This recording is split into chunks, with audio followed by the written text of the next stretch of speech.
This is from the website thewaythetruthandthelife.net.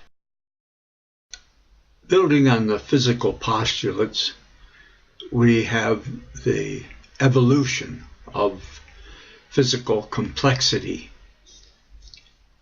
that required a stable environment for in the order of billions of years, where the Earth was in an orbit around the sun, and the evidence would indicate that a island built up, that the Earth faced the sun, and an island Pangea, and the hot in the center would cause the water to boil, and on the vapors would come out and rain around a peripheral, a life ring around this hot spot, and on the back of the Earth, cold. And the moon in a semi-synchronous orbit, closer and closer, and then the moon striking the Earth from behind, spreading Pangea apart. That's why you can find dinosaur fossils in Antarctica. But then the Earth spinning, that happened 10 million years ago, 65 million years ago, and killed all the large reptiles, broke their eggs, and killed them with this impact and the harsh environment. Then came the development of mammals in their absence. But what we have is the science of evolution. Well, one of the fundamental postulates that would explain behavioral reality built on this physical science of evolution is a simple principle. What propagates is what passes genetics on to the future.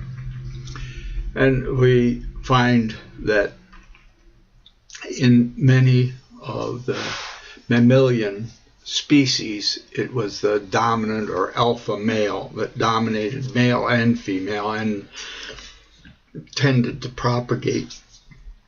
And the females would mate primarily with the dominant male. It might even kill infants so that the female would go into ovulation in the higher apes. But the basic principle was the most powerful male fighting and then essentially raping the female. You can see that with dogs or cats in heat. And so this evolution went on, and the great apes developed in a jungle environment in Central Africa. They flourished. Then came, about 10 million years ago, came a change in the weather that made a savanna, a grassland in Central Africa, and made herding animals, grazing animals, good source of meat if you can catch them. And the great apes emerged, some onto the plain, onto the savanna, and learned to walk and run and hunt to catch these grazing animals. Now there's a big transition happens here. There's only 4 or 6% more DNA in the humans than in the great apes. Just another 4 to 6% on top. But there's a big behavioral difference. Humans have logical speech, cause-effect relationships. Now, keep that in mind. It explains something. The great apes, the females, do not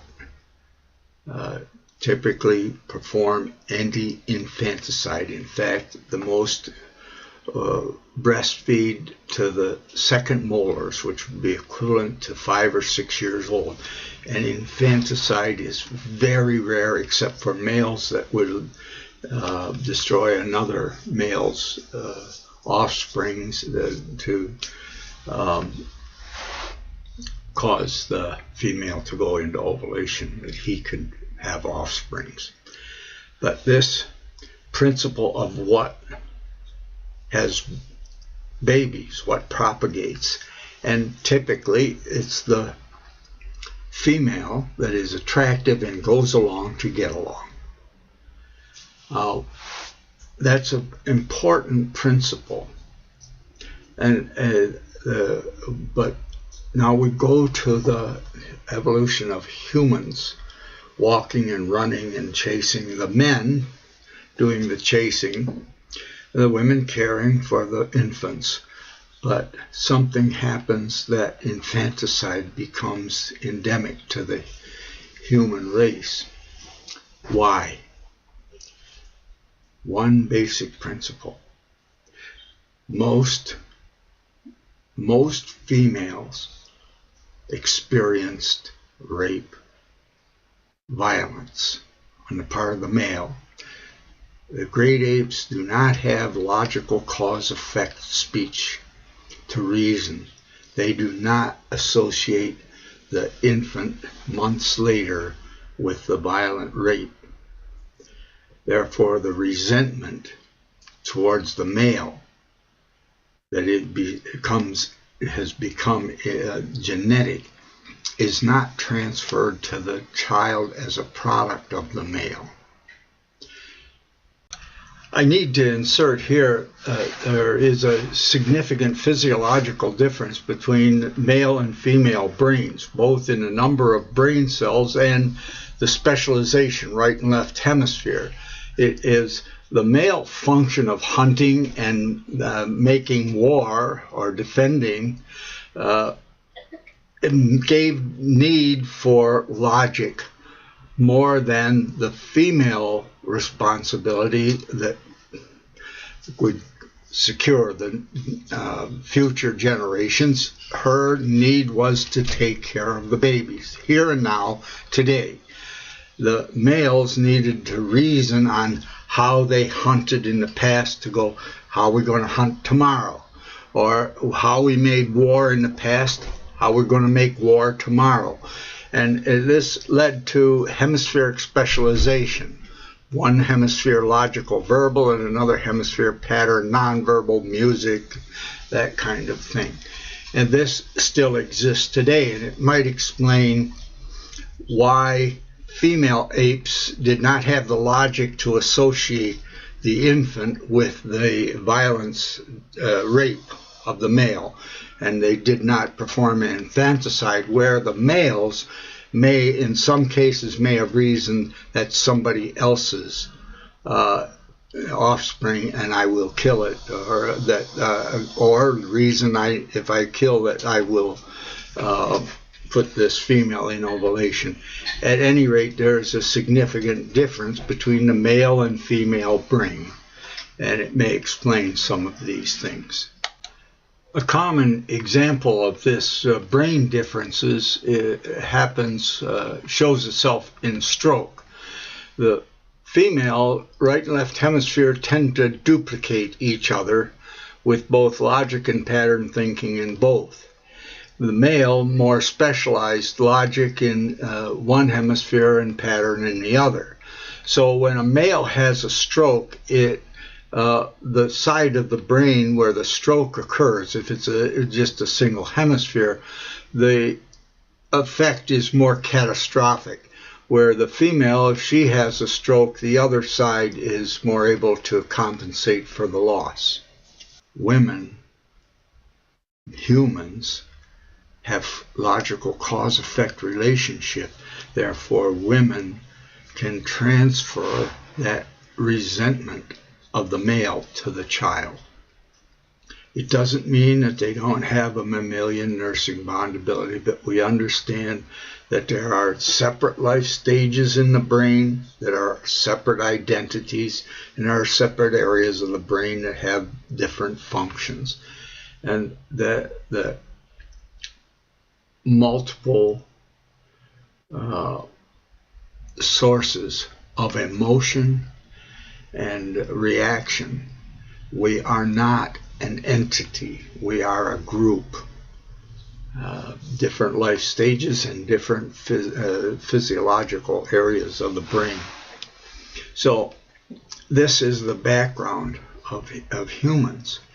And next is the problem with inbreeding, causing degeneration to the point that among many Eskimo cultures, a male traveling through, a stranger, would be invited to sleep with the wife or daughter, having nothing to do with lust, but simply to have new genetics, because the inbreeding difficulty, just like a couple of the Queen's cousins, are genetically disabled because the royalty in Europe inbred too much.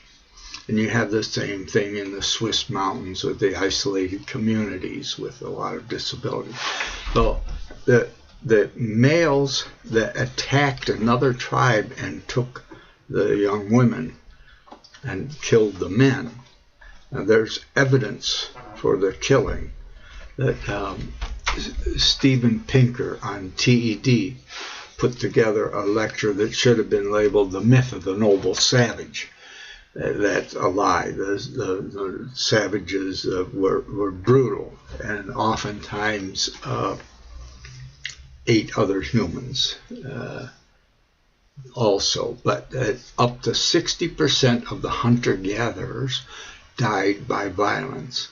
And the main source of violence was being attacked by another tribe trying to take your young women, kill the men, or you attacking another tribe to take their young women. And the women that tended to have babies were the ones that went along to get along. This is another very important thing.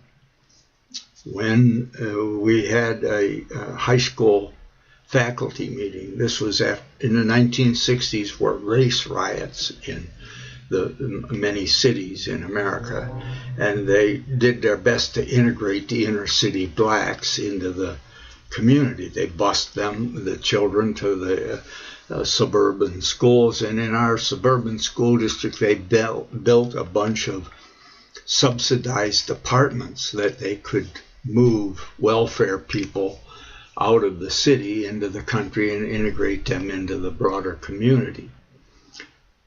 So all of a sudden we had a large black community. And at one of our faculty meetings, Michael Laparty, the assistant principal, said, "We have a problem. The black boys are attracted to white girls, and white girls are attracted to black boys. But the white boys are not attracted to the black girls.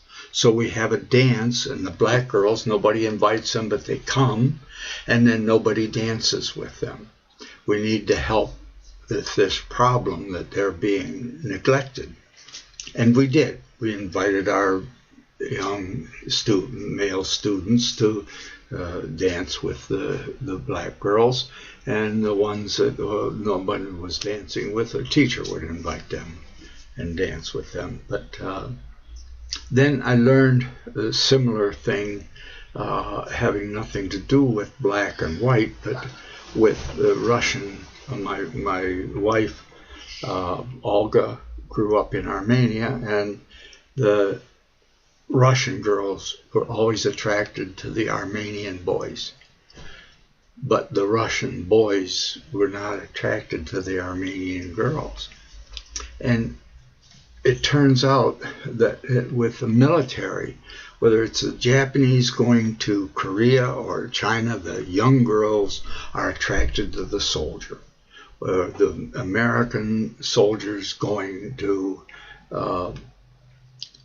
anywhere, Korea or Europe, the young women are attracted to the soldier.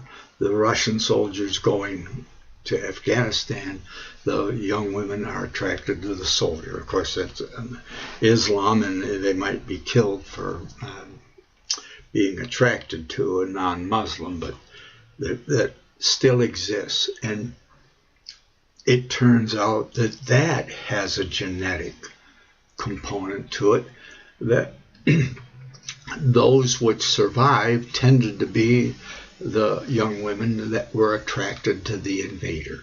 It had nothing to do with color difference.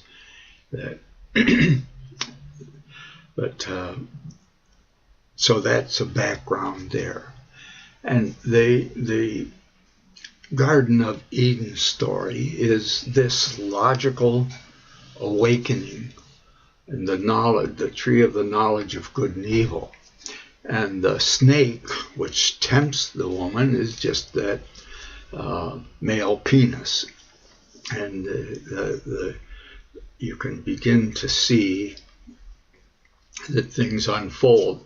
And Adam and Eve, as it says in the Bible, a year and 1,000 days are the same to the Lord. Adam and Eve represent the sexual reproduction, and that was simple animal level sexual reproduction, male and female, that exists even in plants and evolved. And the Adam and Eve represent the emergence of the male and female into awareness and propagating through their intellectual abilities rather than just their instinct. And that is the background of with the principal postulate that what propagates is what survives to the future. And the thing is now to use common sense and help healthy children survive. Darina, please, I'm recording. Okay. I'm sorry. I make some noise? I make noise. Okay, bye-bye.